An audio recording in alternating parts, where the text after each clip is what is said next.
J'ai remarqué quelque chose chez tout le monde ces derniers temps. Quand les gens sont émondés et traités car ils ont fauté dans leurs devoirs, ou quand ils sont démis de leurs fonctions, ils ne le gèrent pas bien. Comme ils craignent d'être exposés et aussi éliminés, ils deviennent passifs dans leurs devoirs et sont incapables de payer un prix. Ils cessent de se battre activement. Oui. Dans ces moments-là, si au lieu de réfléchir sur nous-mêmes, d'apprendre à nous connaître et de chercher la volonté de Dieu, nous sommes retenus par notre avenir et notre destination, si nous vivons dans un état de mécompréhension et de méfiance envers Dieu, ça nous retarde vraiment dans notre entrée dans la vie. Nous devons chercher la vérité de cet état. C'est vrai. Je traverse ça depuis que j'ai perdu mon devoir, il y a peu de temps. Et si nous échangions sur ce sujet aujourd'hui tous ensemble? Avec joie. Je vais commencer par vous raconter mon expérience. D'accord. C'était en avril 2017. Comme je souffrais d'hypertension, la dirigeante a suspendu mon devoir pour que je puisse rentrer me reposer. J'étais très contrariée. Et j'ai pensé, Dieu est sur le point d'achever son œuvre. C'est donc le bon moment pour faire mon devoir et préparer de bonnes actions. Puis-je avoir une bonne destination et une bonne fin sans devoir à accomplir? Toutes ces années que j'ai passées à travailler dur et à payer un prix auront-elles été vaines? J'ai fermé ma clinique pour faire mon devoir à temps plein. Mon mari a essayé de m'empêcher de suivre Dieu, mais il n'a pas réussi. Maintenant, je suis divorcée et sans famille. Le PCC est à mes trousses et n'arrête pas de demander où je suis à mes parents. Je ne peux même pas aller chez eux. Je ne sais vraiment pas où aller. Une sœur m'a hébergée. Elle a échangé avec moi sur la volonté de Dieu et dit que je devais me soumettre. Mais je l'enviais beaucoup en la voyant toujours occupée par son devoir. Je ne pouvais pas accomplir de devoir parce que je n'allais pas bien. Je me demandais, Dieu se servait-il de ma maladie pour me retirer mon devoir, m'exposer et m'éliminer?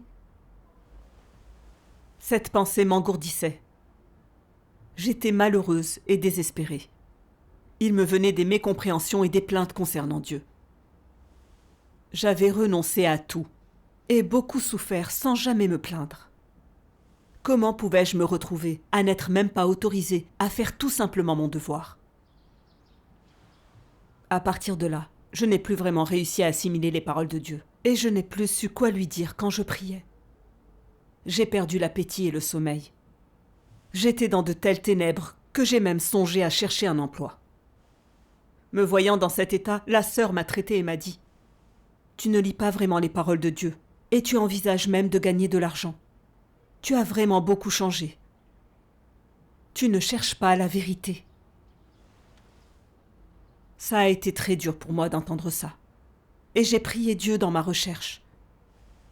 Oh Dieu, je ne sais pas du tout comment vivre tout ça. Et je ne sais pas quel est mon futur chemin.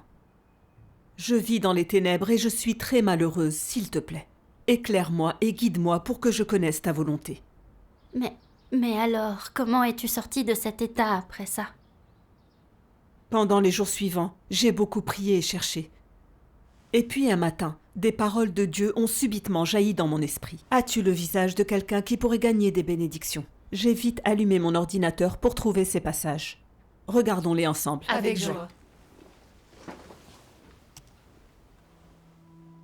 Dieu Tout-Puissant dit: Après plusieurs milliers d'années de corruption, l'homme est devenu insensible et lent d'esprit, un démon qui s'oppose à Dieu, au point que sa rébellion de l'homme envers lui a été documentée dans les livres d'histoire, et qu'il est même incapable de décrire complètement son propre comportement rebelle.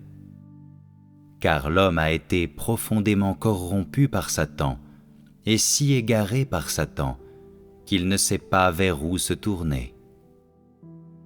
Même aujourd'hui, l'homme trahit encore Dieu. Quand il le voit, il le trahit, et quand il ne peut pas le voir, il le trahit aussi. Il y a même ceux qui, ayant été témoins de ses malédictions et de sa colère, le trahissent malgré tout. Et ainsi, je dis que la raison et la conscience de l'homme ont perdu leurs fonctions originelles respectives. L'homme que je considère est une bête en tenue humaine. Il est un serpent venimeux. Qu'importe à quel point il essaie de paraître pitoyable à mes yeux, je ne serai jamais miséricordieux envers lui, car l'homme ne comprend pas la différence entre le noir et le blanc, la vérité et la non-vérité. La raison de l'homme est très engourdie, mais il désire quand même gagner des bénédictions. Son humanité est particulièrement ignoble, mais il désire quand même posséder la souveraineté d'un roi. De qui pourrait-il être le roi avec une telle raison? Comment pourrait-il s'asseoir sur un trône avec une telle humanité? L'homme n'a vraiment aucune honte. Il est un misérable vaniteux. Pour ceux d'entre vous qui souhaitent gagner des bénédictions, je vous suggère de chercher d'abord un miroir et de regarder votre propre reflet hideux. As-tu ce qu'il faut pour être roi? As-tu le visage de quelqu'un qui pourrait gagner des bénédictions? Il n'y a pas eu le moindre changement dans ton tempérament et tu n'as mis en pratique aucune vérité, mais tu souhaites quand même un merveilleux lendemain. Tu te fais des illusions. On croit en Dieu afin de recevoir des bénédictions. N'est-ce pas quelque chose que chacun a dans le cœur? Sans cette motivation de recevoir des bénédictions, comment vous sentiriez-vous? Avec quelle attitude accompliriez-vous votre devoir?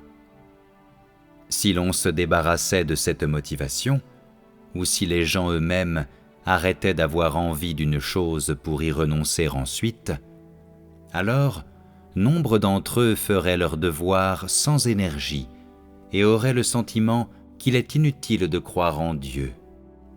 Ce serait comme si leur âme avait été retirée. Cette chose se trouve au plus profond de leur cœur. Tandis qu'ils accomplissent leur devoir ou vivent la vie d'Église, peut-être ressentent-ils qu'ils ne sont plus motivés pour recevoir en eux des bénédictions. Mais Dieu n'est pas de cet avis. Les gens regardent leur propre apparence et s'estiment être bons, et ils croient avoir changé.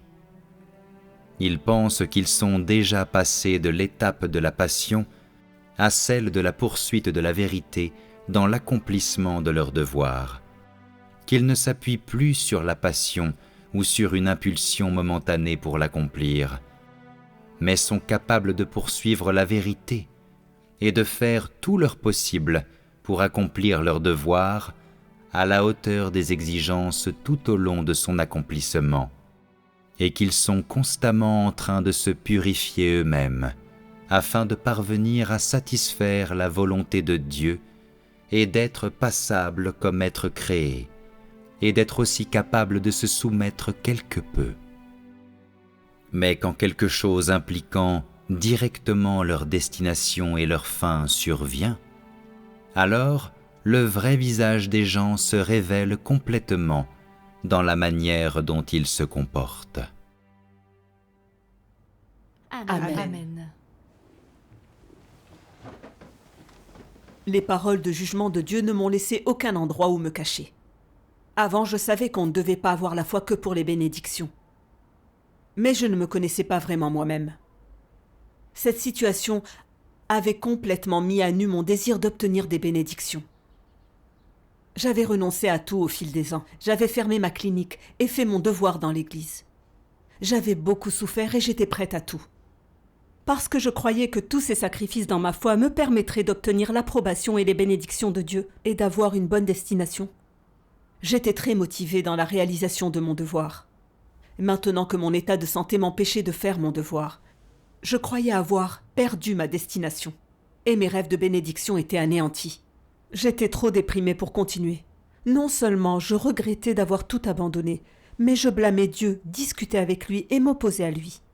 Je considérais mes sacrifices comme un capital à échanger contre les bénédictions de Dieu. Je pensais que Dieu me devait une bonne destination et une bonne fin pour ma souffrance et mes contributions. M'en croyant privé, je me plaignais et je blâmais Dieu. C'était donc le désir d'être béni qui se cachait derrière ta négativité. Oui. Ça m'a rappelé des paroles de Dieu. Le but de votre foi en Dieu est de l'utiliser pour réaliser vos objectifs. N'est-ce pas une offense de plus contre le tempérament de Dieu ? C'est vrai. Le tempérament de Dieu brille à travers ses paroles. En ayant la foi de cette manière, je faisais une transaction avec Dieu. Je le trompais et me servais de lui pour obtenir les bénédictions souhaitées. Ça offense son tempérament. Oui. Paul n'a offert des contributions et fait des sacrifices que pour exiger une couronne de justice de Dieu. Ça a gravement offensé le tempérament de Dieu et il a été puni.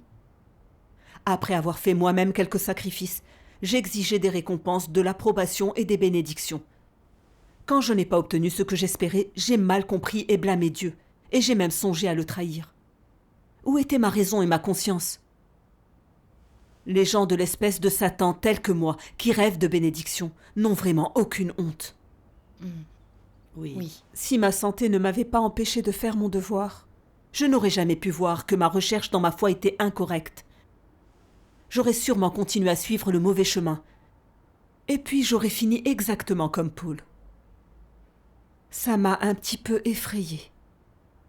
Et je me suis rendu compte que le fait que Dieu ait arrangé ça était son amour et son salut pour moi. C'est vrai.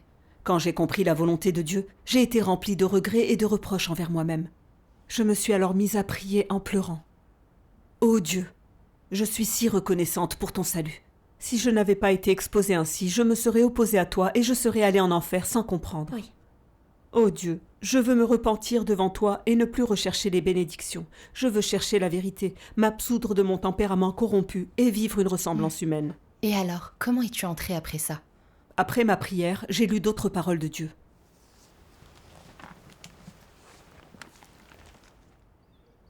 Maintenant, je vais m'attacher à décrire la manière dont Pierre me connaissait, et je vais aussi m'attacher à décrire quelle a été sa fin. Je lui ai envoyé de si nombreuses épreuves qui, bien sûr, l'ont laissé à demi-mort. Mais même au milieu de ces centaines d'épreuves, il n'a jamais perdu la foi en moi, ni n'est devenu désillusionné à mon égard. Même quand j'ai dit que je l'avais abandonné, il ne s'est pas découragé, mais a continué à m'aimer de façon concrète et en accord avec les principes de pratique du passé. Je lui ai alors dit que je ne le louangerais pas même s'il m'aimait, qu'au final je le jetterais dans les mains de Satan. Toutefois, au milieu de telles épreuves, des épreuves qui ne l'ont pas atteint dans la chair, mais étaient des épreuves par des mots, il a continué à me prier. Ô Dieu, dans les cieux et sur la terre, et parmi les myriades de choses qui existent, est-il un homme, une créature ou toute autre chose qui ne soit pas dans tes mains, toi le Tout-Puissant? Lorsque tu me fais miséricorde, mon cœur se réjouit grandement grâce à ta miséricorde. Et puis, lorsque tu me juges, indigne que je sois, je sens d'autant plus le mystère profond de tes actes, car tu es empli d'autorité et de sagesse. Bien que ma chair puisse souffrir, mon esprit est réconforté. Comment ne pourrais-je exalter ta sagesse, et comment ne pourrais-je exalter tes actes? Quand bien même si je devais mourir après t'avoir connu, comment pourrais-je mourir sans joie et bonheur? Amen. En raison de sa loyauté en ma présence et de mes bénédictions sur lui, il est devenu un exemple et un modèle pour l'humanité pendant des milliers d'années. N'est-ce pas précisément l'exemple que vous devriez suivre? Amen. Amen. Les paroles de Dieu m'ont montré que Pierre n'avait pas été entravé par son sort et sa destination, même quand Dieu a dit qu'il n'approuverait pas Pierre. En dépit de son amour et qu'il finirait par le livrer à Satan, Pierre a continué à aimer Dieu et s'est finalement soumis à Dieu jusqu'à sa mort. L'amour de Pierre pour Dieu était sans mélange, ce n'était pas une transaction, mais un véritable amour et une vraie obéissance. Oui. J'ai trouvé un chemin de pratique dans les paroles de Dieu. Ça m'a décidé à essayer d'aimer Dieu comme Pierre et à emprunter le chemin de la recherche du changement de tempérament. Quelle que soit la manière dont Dieu me traitait, ma fin et ma destination, je me soumettrai à sa règle et à ses arrangements et je me dépenserai vraiment pour lui. Je n'étais plus capable de faire mon devoir dans l'église comme avant, mais les dernières années, je m'étais nourrie des paroles de Dieu et j'avais fait des expériences. Je pouvais écrire ce que j'avais appris de son œuvre pour témoigner pour lui. C'est aussi une manière d'accomplir le devoir d'un être créé. Oui. C'est merveilleux. Oui. Et c'est aussi notre devoir. C'est vrai. J'ai commencé à me calmer devant Dieu très souvent, à méditer ses paroles et à écrire des témoignages d'expérience. je me suis vraiment sentie bien plus proche de Dieu. Et j'ai arrêté de me tourmenter sur mon avenir et mes perspectives. Je me suis sentie profondément libérée. Dieu soit loué. Après avoir pris un peu de repos, ma tension est revenue à la normale et j'ai repris mon devoir dans l'église. Je croyais que cette expérience m'avait permis de mieux comprendre mon point de vue sur la foi en Dieu et que je ne serais plus entravée par mes espoirs de bénédiction. Mais après quelque temps, ce désir a été révélé une fois de plus. Que s'est-il passé? J'ai été élue dirigeante d'église. Lors d'une réunion, notre dirigeante a demandé que tous les dirigeants de groupe devaient être capables de travail concret. Elle a dit qu'une personne sournoise ou qui n'acceptait pas la vérité ne pouvait occuper cette position. Je me suis dit que je devais m'en charger le plus vite possible, qu'utiliser de mauvaises personnes pouvait nuire au travail de l'Église ainsi qu'aux frères et sœurs. C'est vrai. Non seulement je risquais de perdre mon devoir de dirigeante, mais ce serait une transgression, voire même un méfait. C'est vrai. Un mois plus tard, les changements nécessaires avaient été effectués et j'étais très satisfaite. Mais à ma grande surprise, notre dirigeante a découvert que l'une des personnes que j'avais choisies était très sournoise. Sur le coup, j'ai été vraiment bouleversée. J'avais le sentiment d'avoir mal fait mon devoir et perturbé le travail de l'Église.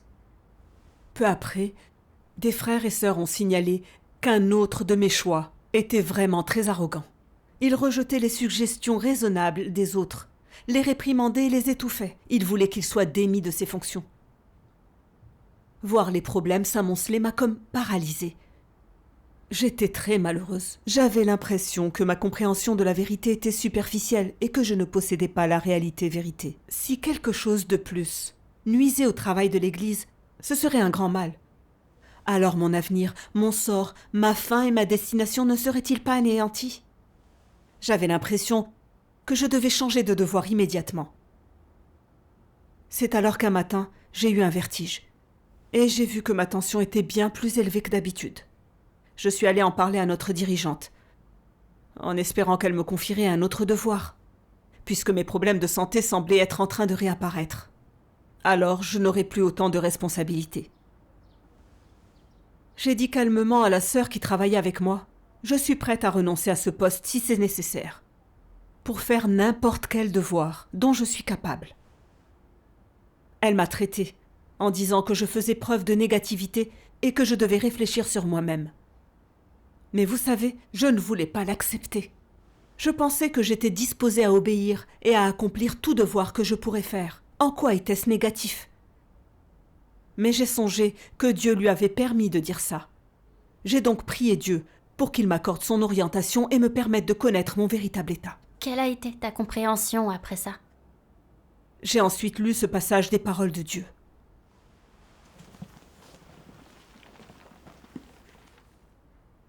Peu importe la façon dont ils sont éprouvés, l'allégeance de ceux qui ont Dieu dans leur cœur reste inchangée. Pour ceux qui n'ont pas Dieu dans leur cœur, une fois que l'œuvre de Dieu ne profite pas à leur chair, ils changent leur point de vue sur Dieu, et même s'éloignent de Dieu. Tels sont ceux qui ne tiendront pas ferme à la fin, qui ne cherchent que les bénédictions, sans désir de se dépenser et sans désir de se consacrer à Dieu. Des gens aussi vils seront tous expulsés lorsque l'œuvre de Dieu sera achevée. Et ils sont indignes de toute sympathie. Ceux qui sont sans humanité sont incapables de vraiment aimer Dieu. Dans un environnement sûr et sans danger où, quand il y a quelque chose à gagner, ils se soumettent pleinement à Dieu. Mais une fois que ce qu'ils désirent est compromis ou définitivement réfuté, alors ils se révoltent immédiatement. Même dans l'espace d'une seule nuit, ils peuvent passer d'une personne souriante qui a un bon cœur à une personne qui est un tueur laid et féroce, traitant soudain leur bienfaiteur d'hier comme leur ennemi mortel, sans que cela ne rime à rien du tout. S'ils ne sont pas immédiatement chassés, ces démons qui tueraient en un clin d'œil ne deviendront-ils pas un danger caché? Amen. Amen. Les paroles de jugement de Dieu m'ont fait l'effet d'un coup de poing dans l'estomac. N'étais-je pas exactement le genre de personne qu'il révélait? J'étais enthousiaste et je travaillais dur quand je pensais que mon devoir m'apporterait des bénédictions. Sinon, je révélais une autre facette et je ne voulais plus faire ce devoir. Je ne songeais qu'à mon avenir et à ma destination. Quand je commettais des erreurs, au lieu de réfléchir et de chercher la vérité à la lumière de mes échecs, de compenser mes défauts et d'essayer de faire mieux. J'avais peur d'être tenue pour responsable et de mettre mon avenir en danger. Je voulais échanger ce devoir contre un autre qui entraînerait moins de responsabilité, en me servant de mon hypertension comme excuse. J'étais tout à fait raisonnable en apparence, mais ça cachait des mobiles qui étaient méprisables. J'étais si sournoise. Et alors? Comment t'es-tu occupée de ce désir de bénédiction? J'ai commencé à me demander quelle était la vraie cause de ma recherche permanente de bénédiction dans ma foi. J'ai lu ceci dans les paroles de Dieu. Quel était le fondement sur lequel les gens vivaient auparavant? Tous les hommes vivent pour eux-mêmes. Chacun pour soi, Dieu pour tous. Telle est, en résumé, la nature humaine. La foi des gens est égoïste. Ils abandonnent des choses, se dépensent pour Dieu, se dévouent à lui, mais seulement pour eux-mêmes. En somme, ce n'est que pour obtenir des bénédictions pour eux-mêmes. Dans le monde, seul le profit personnel compte. La foi ne sert qu'à obtenir des bénédictions. Les gens renoncent à tout et supportent aussi beaucoup de souffrances pour obtenir des bénédictions. Tout cela est une preuve empirique de la nature corrompue de l'homme. Amen. Amen. Grâce à ces paroles, j'ai appris que je pensais toujours à moi-même parce que j'avais été profondément corrompu par Satan. Chacun pour soi, Dieu pour tous, et aucun avantage sans se lever tôt. Ces lois de survie satanique étaient devenues ma propre nature et m'avaient rendu égoïste et méprisable. Je songeais à mon profit personnel dans tout ce que je faisais. En repensant à mon chemin de foi pendant toutes ces années, je me suis aperçu que j'avais fait mon devoir pour être béni et je l'avais fait pour être récompensé et finir par entrer au royaume des cieux. Je n'avais pas travaillé dur et souffert pendant des années pour faire le devoir d'un être créé, ni pour me dépenser réellement pour Dieu. C'était pour me servir de Dieu, le tromper et négocier avec lui. Ce n'était pas du tout pour aimer et satisfaire Dieu. En quoi étais-je une personne de foi? J'étais une non-croyante. Oui. Dieu m'a élevée pour que je serve comme dirigeante d'église, pour que j'emploie la vérité à résoudre des problèmes, que je gagne du discernement et de la perspicacité. Mais je n'ai pas chéri cette chance. Au lieu d'entrer dans la vérité, je n'avais pensé qu'à mon avenir et mon destin. J'étais sur un chemin contraire à Dieu. Je savais que je devais me repentir et chercher la vérité, sinon je serais sûrement détruite. Comment as-tu changé de perspective après ça? Plus tard, pendant l'une de mes dévotions, j'ai lu ces paroles de Dieu.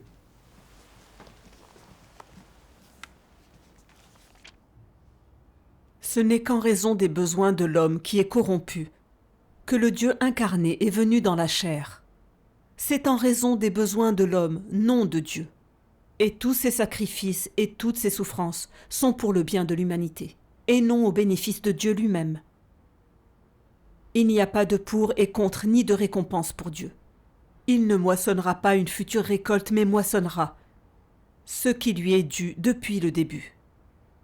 Il ne vise que le bien de l'humanité en tout ce qu'il fait et tout ce qu'il sacrifie pour l'humanité, et non le gain de grandes récompenses. Amen. Quand j'ai médité ces paroles, j'ai été profondément ému par l'amour de Dieu.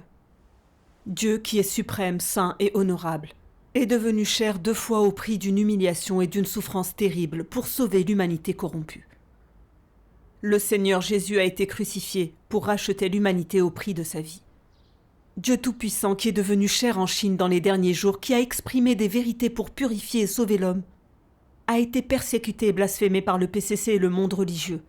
Il a tout souffert pour pouvoir œuvrer parmi nous, pour nous donner ses paroles en échange de rien, juste pour nous sauver de l'influence de Satan.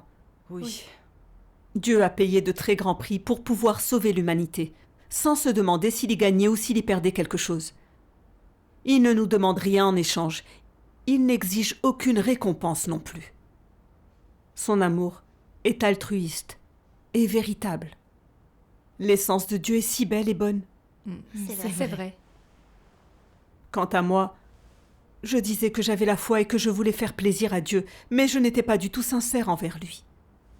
Je prétendais travailler pour lui alors que je menais une transaction pour des bénédictions, que je me servais de lui et le trompais. j'ai compris à quel point j'étais égoïste, sournoise, avilie et éhontée. Je vivais une ressemblance de Satan. Une personne qui résiste à Dieu comme moi, qui est semblable à Satan, ne gagnera jamais l'approbation de Dieu, quels que soient ses sacrifices. J'ai aussi lu ceci dans les paroles de Dieu. En tant que créature de Dieu, l'homme doit chercher à accomplir le devoir d'une créature de Dieu et chercher à aimer Dieu sans faire d'autre choix, car Dieu est digne de l'amour de l'homme. Ceux qui cherchent à aimer Dieu ne devraient pas chercher à obtenir un quelconque avantage personnel ou chercher à parvenir à leur aspiration personnelle. C'est la meilleure façon de chercher. J'ai vu dans les paroles de Dieu que les êtres créés ne devaient pas avoir la foi pour des bénédictions. Chercher à aimer Dieu et chercher à bien faire notre devoir est la seule vie qui ait du sens. J'ai fait cette prière à Dieu. Ô Dieu, je veux quitter le chemin du mal, me repentir devant toi et arrêter de chercher les bénédictions quelle que soit ma destination finale. Je veux bien faire mon devoir pour te rendre ton amour. Dieu soit loué. Dès que j'ai corrigé mon état, ma tension est redevenue normale.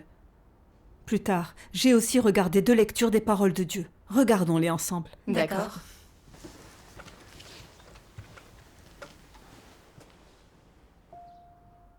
Il n'y a pas de corrélation entre le devoir de l'homme et le fait qu'il soit béni ou maudit. Le devoir est ce que l'homme doit accomplir. C'est sa vocation qui vient du ciel et ne devrait pas dépendre de la récompense, des conditions ou des raisons. C'est alors seulement qu'il fait son devoir. Être béni, c'est être perfectionné et jouir des bénédictions de Dieu après avoir fait l'expérience du jugement. Être maudit, c'est conserver son tempérament inchangé après avoir fait l'expérience du châtiment et du jugement. C'est ne pas faire l'expérience d'être perfectionné, mais être puni. Mais qu'ils soient bénis ou maudits, les êtres créés doivent accomplir leur devoir, faire ce qu'ils doivent faire et faire ce qu'ils sont capables de faire. C'est le moins que puisse faire une personne qui cherche Dieu. Tu ne devrais pas remplir ton devoir seulement pour être béni, et tu ne devrais pas refuser d'agir par peur d'être maudit. Laissez-moi vous dire la chose suivante. L'homme doit accomplir son devoir, et s'il en est incapable, c'est sa rébellion. C'est par le processus de l'accomplissement de son devoir que l'homme change progressivement, et c'est par ce processus qu'il démontre sa fidélité. Ainsi, plus tu es capable de remplir ton devoir, plus tu recevras de vérité et plus ton expression deviendra réelle.